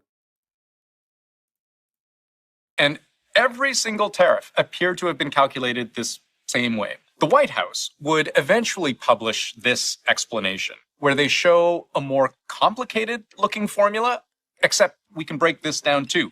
And this might be a bit much, but for transparency, let's dive right in. The effective tariff rate, that's this series of symbols and letters on the left. That's what they're trying to figure out for each country, right? And to get there, they take into account how sensitive customers are to higher prices, and how likely prices are to increase, which they set at 4 and 0.25, respectively. But multiply them, and they effectively cancel each other out to equal simply 1. And we know that multiplying anything by 1 does nothing. So clean that up, and you're left with something a lot more straightforward, where X is defined as total goods exports, M is total goods imports. Subtract one from the other. That's what a trade imbalance in goods is. And if it's a deficit, that divided by total imports is basically what we said from the start. It doesn't even attempt to measure what those tariffs are. They're not measuring other countries' tariffs. It's not measuring other countries' non-tariff measures. It's not even measuring currency manipulation. It's just taking the trade deficit as an ipso facto reflection of those things. Yeah, I think you could see how ridiculous this is. Like, I could do these numbers. Like, this is just, they didn't even try to calculate tariffs. They didn't even attempt to. It's just the trade deficit. So you could see how people were completely outraged by this. Like, this is completely crazy, right? These people are making crazy, big decisions that are affecting every single individual on this world. So I wanted to quickly kind of show, I think maybe it gives a bit of an insight on why he's doing these moves, right? And you can have as well, Akhi, you can mention your perspective on it. I think many brothers, they kind of see a specific like point of view on why he did it, why he didn't do it. But let me kind of show this. Can you see it on the screen, Akhi? Just about. It's just going on now. Yes. Should I zoom in a bit more? I think you need to zoom in. Yeah. Okay. Let me zoom in a bit more. Is it better now? Yeah, possibly. Maybe zoom in as much as you can. Basically, I think a bit more. Okay. Yeah, but it's just hard to scroll when it's a bit too zoomed in. Yeah. So I think, and this is like my perspective on it, that Trump is playing a move that is very like he's strong arming them, because the reality is that Trump, especially when it comes to Canada and Mexico, right? Canada and Mexico, they rely a lot more on import from exporting to the United States, that the United States relies on them, right? So as example, tariffs will hit Canada and Mexico much harder, as trade makes up about 70% of both economies' GDP. So Trump is basically like forcing their hand, right? So even when you saw Trudeau and you saw Mexico kind of threatening that they were going to do the same thing to Trump, but it doesn't really work. That move doesn't work. Why doesn't it work? Because Trump doesn't care. Because the amount is going to affect their GDP or their economy compared to the amount is going to affect our economy is there's no comparison there. You get me? So you can just see here in a graph. Canadian exports to US is 78% of all of their exports are to the US, right? And to the rest of the world, it's only 22%. Mexico is even larger. Mexico has 80% to the US and just 20% to the rest of the world. Now, a lot of people started getting worried about China. Why? Because China is a completely different game. China, for multiple years, for about like 10 years, maybe more, they've been more actually, almost 20 years, they've been trying to decrease their reliability on trade, right? And I think specifically with the US as well. So you can see the graph, they were at highs like almost 60%, and now they're at very low numbers compared to what they used to be. And you just compare it like to the Mexico, like high 70s, to Canada, high 70s, Mexico, 80. Chinese exports to the US only 15%. Right? So this game, this like strong arming, it's not really going to work with China. This is my perspective on it. And I just wanted to show a quick graph, Akhi, as well, if there's no problem. The last thing on this, about like just to kind of show the brothers kind of representation on the history, like, because we went through this, right? But I just wanted to go through the numbers. So here you saw on February the 4th, because this is when it was implemented. Obviously, it began on February 1, the trade war, right? But you can see, Akhi, I think here, how the graph goes, Akhi, from just higher to higher to higher to higher, right? At the beginning, United States put 10%. Right? And then it stayed the same until March 4. It went up. And then you saw Liberation Day. Of course, the decision didn't really take effect until later on. So you saw it April 8, 104%. And then you saw it April 9, 125%. And then now it's currently at 145%. So you can see how crazy it is. And that's maybe as well why you saw the reaction from China being so, strong. And they didn't really care about what Trump had to say and what was going on. They were completely willing to do it. And you saw as well Trump kind of having a vendetta pretty much against the Chinese people, because what he left he went back to the original or 10% tariffs on all the other countries, but for China he didn't do that. He actually kept it at 145%. So yeah, I guess this is what I have to say about the issue until now, and then maybe you can go into your tweet. Yeah, sure. I'll show that before. There seems to be a relevant question. I think it's important if you'd like to address that before I go to the tweet. So Iman is in Sham is saying, but tariffs are related to goods, whereas taxes are related to income. So isn't a tariff a fee because of your access to the market, whereas tax is ceiling? So this question is related to your introduction, where you related to taxes. Yeah, about the Jamaic. Where's the Daraib versus Jamaic, taxes versus tariffs? Yeah, the brother is right on specific. I think, or maybe sister. Kind of talking. Maybe sister, yeah, brother or sister. We don't know. Iman I don't know, but yeah. There are specific situations where the government taking a specific percentage or amount of money, it is accepted. There are specific scenarios where it is accepted, where they're providing like as example, a service, right? But when we look at Max or that type of thing, as an example, when they take a tax on your wage, like you go to a job 9 to 5, and then at the end of the month you get a check, right? Why would that's complete stealing, right? But I mentioned this is very important, that the Jamaic are only on the non-Muslims, and they are only as well on the Ahli Dhimma. But whereas the Muslims, they're not held or imposed to these type of things. And at the end of the day, it's a source of income for the Muslim Ummah, imposing Jamaic on the non-Muslims. And why shouldn't we pay Jamaic at all? Because in Islam, and this is what the scholars have said and spoken about, we are only given from Allah, we've only been given one obligation when it comes to giving away money, and it is zakah.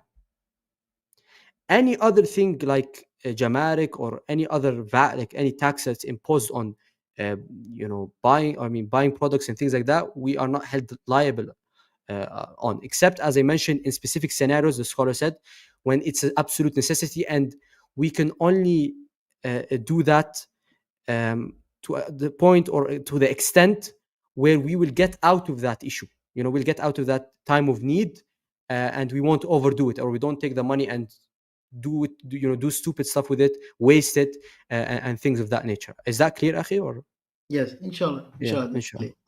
Okay, so I'm going to present the final video. Then I'm going to talk about it not from the economic perspective. I will do a bit more psychoanalysis. And I'd like to thank yourself, Truth Seeker, for joining us. And we will say some more as you depart, or after you've departed. But I hope it's whet the audience's appetite, inshallah.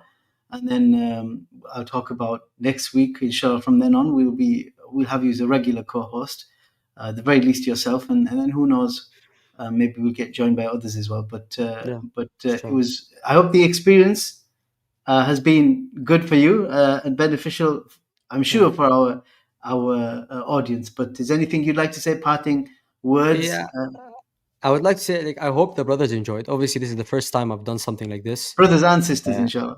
Yeah, the brothers and sisters, sorry. Everyone, all the Muslims listening to this, and as well if a non-Muslim is listening to this and he's, gaining knowledge and things like that, as well, of course, that's great.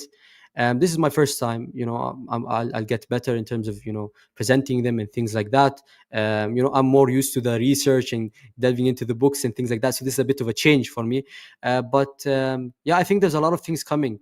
And my specialty is in Aqidah and in response to ulama al-kalam, Ash'ari, Maturidiyya, that type of thing. But obviously anything in Aqidah, inshallah, I would love to have a series on every sect. I have no issue with it. It's just what you guys want, inshallah, and we will be having polls and we will be asking you guys, and inshallah the interaction will be there in the long term. Well, Jazakallah khair for joining us, Truth Seeker, and we hope to see you again same time, if not right on time, 10:30 inshallah, as we start Inshallah. next week's podcast Saturday. So Assalamu alaikum akhi. wa alaikum assalam wa rahmatullahi wa barakatuh. That was our co-host. Hopefully everyone benefited. There was one thing before I move on to this clip. Of course, it's important to note that the difference between Ahlul Dhimma and Ahlul Millah, the people of the covenant, the Jews and Christians, but some scholars extended it in the time of the Salaf, in fact, to Zoroastrians and even others. While they pay a tax that we don't, of course, the Muslims are obliged to put their life on the line in terms of defending the borders and waging jihad in Allah's cause. So, but at the same time, we're not going to be, how can we say, dismissive of the point of a differentiation between Ahlul Dhimma and Ahlul Islam, in that it's meant to be, as the ayah says, it's meant to incentivize you to convert. So it's a kind of like, look, it's why would you, as Allah says, it makes them feel lesser that you're paying something, even if the Muslims in their zakat and in their sadaqah and in their ribat, they're defending the borders and going out, even if they do, and they're obliged to pray in the masajid and pray 5 times a day, and all these obligations are upon the Muslims that are not on the non-Muslims to the same extent, there needs to be a psychological incentive as well as the da'wah incentive for them to convert to Islam. So that's why these things tend to balance out, because at the end of the day, we want to bring all people to the fold of Islam, unlike, as we discussed last week, tribal, racist religions who do not care to share their soup with those who are other than them. So anyway, let's get now to this viral tweet. I did a clip of Channel 4 News, and let's check. Last time I checked, it got how many? 4-point-something million views, which was quite astounding. I haven't had anything anywhere near as close. Let's play it. In this scenario, to use your metaphor, the US has the bigger gun, and so China ends up having more to lose from this trade war, doesn't it? It can't sustain the loss of 15% of its export market, i.e. what you export to the US. Not at all. China is fully prepared to fight to the very end, because the world is big enough that the United States is not the totality of the market in the world. So if the United States wants to go in that direction of completely shutting itself out of the China market, be my guest. Yeah, and China will lose the US market, which, as I've said, is 15%. We don't care. We don't care. China has been here for 5,000 years. Most of the time, there was no United States, and we survived. And if the United States wants to bully China, we will deal with the situation without the United States. And we expect to survive for another 5,000 years. So that was a extremely kick-ass, to use the vernacular, response to those questions. Of course, the half of all knowledge is in the excellence of the question, if I may borrow from Islamic jurisprudence. So the host, the newscaster, helped by asking, bowling the ball, as they say, to go with a different metaphor, in order for the guests to bat that ball and knock it out of the park. Why this video went viral, let me try to remove that, to the extent that it did, I believe there's a number of factors. Again, 4 million, over 4 million is a crazy figure. One is the language. If you notice, he said, the spokesman from China, he said, "We don't care." And the comments and the quote tweets are hilarious. A lot of ghetto responses like, "Oh no, he didn't," and all that kind of talk. And and that's just what we could. Those are the kind of words we can get away with. There's a lot more flowery language than that. That language saying "we don't care." It's not diplomatic talk. It's not highbrow talk, but it matches the kind of language that Trump came with. Trump said this week. He said they're all talking about other leaders. Imagine talking about other leaders of countries. They are all kissing my ass. That's what he said. This is the president of the United States. So that's the kind of playground language. So this language, "we don't care," matches that in rhetoric, in tone, and in effect. And then he mentioned something which, again, people have been quoting and reading back, which I think is very, very powerful, that we, as in China, have been around for 5,000 years. Most of that time, there was no United States. United States, was it 1776, give out around that year, is when the United States came into being. I cover the formation of the United States in reference to Islam and the Islamic impetus into it, and how Islam directly, or the experience of global powers, particularly the British and in India, etc., affected and led to the rise of the United States in my video, Revolutions. I think it's episode 4 of the Wahhabi Ottoman War series. So check that out to see the linkage between Islam and the United States, or the Muslim world at the time, and the United States, and how the United States came into being and why they had the flag that they did, and so on and so forth. But yeah, 5,000 years is a pretty long time compared to a few hundred years. And then he mentioned, and we expect to last for another 5,000 years. And generally, things go viral, from my understanding, for two reasons. Viral on social media, that is. Either because they have shock value, like it could be an atrocity, it could be a serious crime, or because they are, and I don't know any way to express it other than they are kick-ass. They are like sticking it to establishment. They are a punch back. And as this is a slap back, a parry, not just a parry, but a counter strike to Trump and to America. So it's quite interesting. I hope people would have seen the video I linked to directly below it, which was a eulogy given by the Hongwu Emperor to the Prophet Muhammad sallallahu alaihi wasallam. Even that's got big numbers. Nowhere near 4 million, for over 4 million, but still significant numbers. And I hope that will lead people towards Islam. Of course, people might say, okay, but what's happening with the Uyghurs and the persecution of Muslims in China, and the Sinization and removal of overtly Middle Eastern Oriental structures of mosques, such as minarets and domes, and turning them into like some, pagoda, or however they say, more local Chinese style masajid and building. I would say this is a blip. This is a blip. For the most part, China has had good relations, for the most part, since Islam was around, which is a significant chunk of that 5,000 years. From the time of the Sahaba, in that generation, you had Muslims traveling into China, setting up masajid in the period of the Salaf, in the first century of Islam. And the capital of China at that time is now a Muslim majority city. And then the other big capital of China, Nanjing, became significantly Islamic. And that's where this eulogy was penned, composed by the Hongwu Emperor, if not commissioned by him. That's, of course, where the so-called rape of Nanjing, or Nanking, happened, which affected a lot of Muslims. That was the Imperial Chinese. And I have a video on that, Islam in China. Maybe I will clip parts of it or collate it into a kind of more seamless historical narrative. It also involves an interview with a Chinese Muslim brother. So that will be interesting to watch for those who want to look into this further. But I believe this is a blip. Since the time of the Mongols, Yuan dynasty onwards, Islam, or Muslims, have been at the forefront of the military elites of the Chinese empire, the Chinese state. Not just the Han or Hui Chinese, but even Uyghurs and Turks and Mongols, Uyghurs being part of the Turkic family of nations. They were at the forefront of some major battles and in the highest ranks of the Chinese elite. You have, of course, Zheng He, the admiral Muslim eunuch who sailed all the way to Somalia and Jeddah and back. And even at World War II, the Muslim clans were at the forefront of the great battles against Imperial Japan,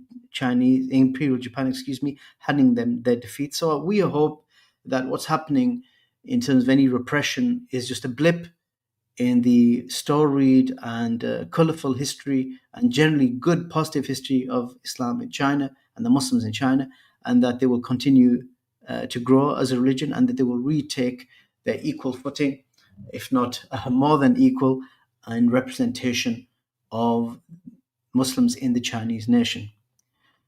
So that's what we wanted to say about that. I believe we've already asked questions related to the issue of tariffs and streams. If there's any other questions, please raise them now. Otherwise, we will look to close the show. You've been very patient with us. We've had you here captive. I hope, of course, you benefited not just from our guest, Dr. Latif, and his stories and insights and so on, but also from our co-host. You can see he's qualified, he's competent in Islamic sciences. There's a lot of shared interest in terms of theology and heresiology, but then he will also have, I'm quite sure, other areas of expertise, and perhaps we could gel and bring our own unique takes on whatever matter to make the sum of knowledge, a sum of information greater than the individual parts. As of next week, inshallah, we will do a discussion or exposition analysis over this issue of the scandal, which no point in hiding or beating around the bush, regarding the secret marriage and the alleged secret marriage and misyar and all this kind of stuff affecting Muhammad hijab and the how can we say reveals that have occurred, and the videos and the discussions around that. Of course, many non-Muslims are talking about it, not just Muslims. In fact, perhaps more non-Muslims are talking about it than Muslims. So it behoves us to give a good Islamic analysis of this issue, the Prophet Muhammad versus Muhammad hijab on secret sex marriages. That's essentially what we're going to talk about, because there's this kind of culture, whatever the truth or not may be as to what's being claimed by the alleged victim. The theory has been promoted by this brother for several years, and since those theories and those justifications for secret sex marriages and how they've been presented to his adolescent audiences, ever since that time, I've been publicly challenging this, and now we see, but possibly the practice has been applied, not just the theory. So it behoves us to cover this from an Islamic Shari'i perspective, rather than just getting involved in qeel and qal and gossip, which I'm not interested in, and hopefully none of us are interested in. We're more interested in what can we learn, what is the truth about this. Has the Prophet Muhammad ﷺ and his integrity and honesty been thrown under the bus?